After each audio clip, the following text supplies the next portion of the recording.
Nick Robertson has requested a trade, Rosie. 2019 second-round pick, 22 years of age, 87 career games, got 17 goals.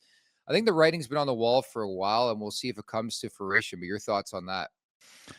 He's only 22 years old. Hey, doesn't that kind of blow your mind? I know. Seems like he's older. I know he's one of those guys that has fallen into the you're kind of too good for the American League at times, but when you get called up, you're put into a role that you're not really suited for. Therefore, you don't have success.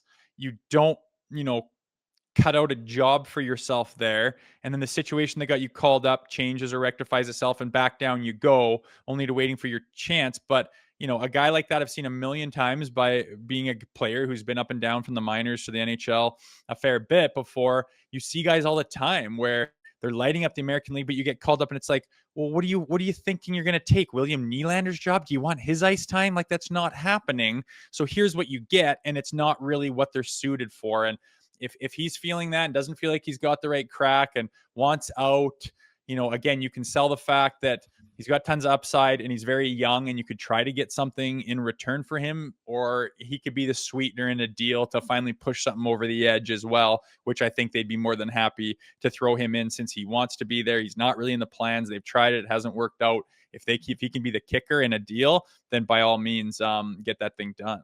Yeah, normally I would be like, how dare you at 22 request a trade? But I understand this, man. Like, I think the writing's been on the wall where if you're the player and you're the agent of the player, you have to push this along. Like I couldn't agree more. Like, if Nick Robertson's on San Jose, dude, he's in the top 6, but it's just not a fit in Toronto. And sometimes you have to move on. And I think the unfortunate nature of this sport is he could easily go somewhere and light it up and really, really find his way. But I think if you're the Maple Leafs, it's just time to move on. And I actually respect the player for, hitting this right on and being like, you know what, we got to push the envelope a bit and request a trade and see where it goes. But I think it's also important to stress, just because he's requested a trade doesn't necessarily mean he's going anywhere. But I have nothing but good things to say about Nick Robertson. It just hasn't fit his style, his brand. It hasn't fit. Unlike most people, I think they've given him various opportunities to stick at the NHL level, hasn't been able to find it.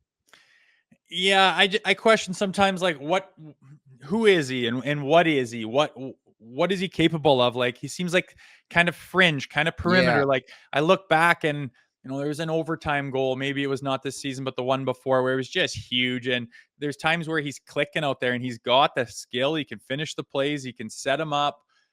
He looks like he's good enough sometimes. And then it's just like, he's just not. And it's just like, well, sorry, you're just not quite at that level. You're not quite that caliber of player. He's kind of a bubble guy. Whose job is he taking out there? Yet he's not really capable of playing like a shutdown grinder, dump and chase, bang the body type of role either. So sometimes you wonder, like, where does he fit? And like you said, if he's in San Jose, there you go. Here's your cookies. See what you can do with it. See if you can make a career and earn a contract.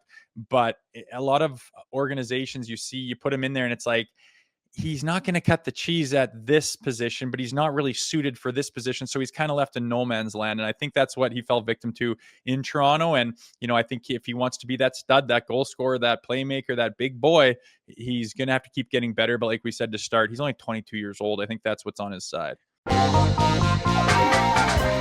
Make sure to check out more of our content right here on the Leafs Nation YouTube page. We got long form interviews, we got clips, we got epic rants by Jay Rosehill. We simply have it all. And don't forget, you can find out much more at theleafsnation.com. Thanks so much for watching.